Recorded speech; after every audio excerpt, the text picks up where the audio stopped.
G'day, Tragic here, and thanks, one fan. No, okay, so basically a guy called So101 requested that I do like a full box opening for Exodus Proxima Centauri Revised Edition, because one of the big problems with the original version of Exodus is that the components were pretty subpar. You get a lot of this with Kickstarter. You usually have amazing components that are just so beyond awesome that the publisher goes bankrupt, or they're kind of dodgy. And there doesn't seem to be a lot of middle ground. But anyway, this is revised edition, and by all reports, it's completely fixed. So what I'm going to be doing is a full box opening, which I've never done on the channel before. And we'll see how it goes. Right, so now it's all just in speed up land.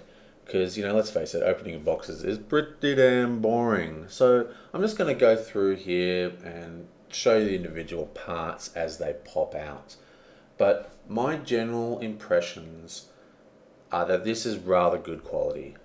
It's not great, but it's easily passable. As good as you might get in an FFG if they had a bad print run.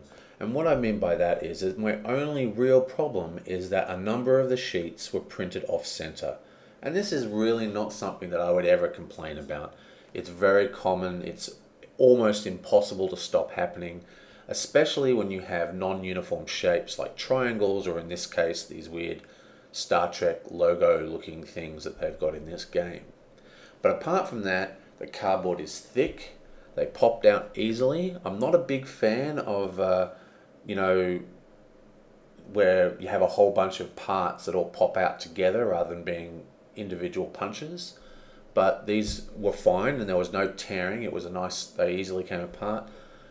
So yeah, everything was really good quality. The player boards are amazing. I'll show them in a sec. And the World Council board, they're like, in most games they'd be like a thick cardboard sheet.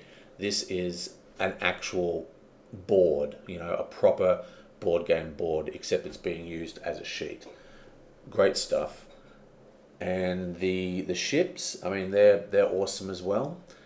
They're little plastic doobies. They haven't got a lot of detail on them.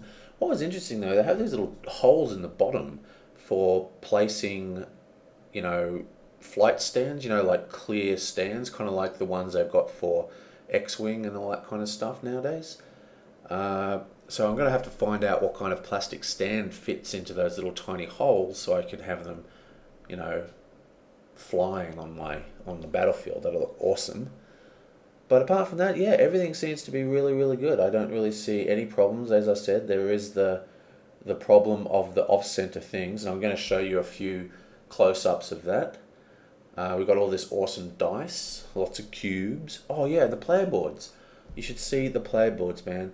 Like it's like Eclipse, except you place it. They've actually punched holes in the board to place the cubes. So look, you can shake it. Look at me shake it. Check out here. Look, I put down a cube. Check out the red cube that's not inside the box. Shakes all over the place, bumping the table. These ones stay put. That is awesome. That is seriously good.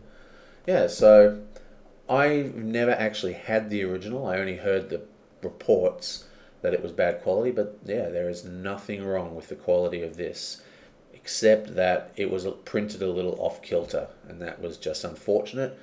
Even in the unwrapping, as you've seen from the pictures I've been, doing stills on, some of them were printed perfectly center, other pages were printed off center. It's just the luck of the draw. Anyway, so that's Exodus, and I'll see you next time.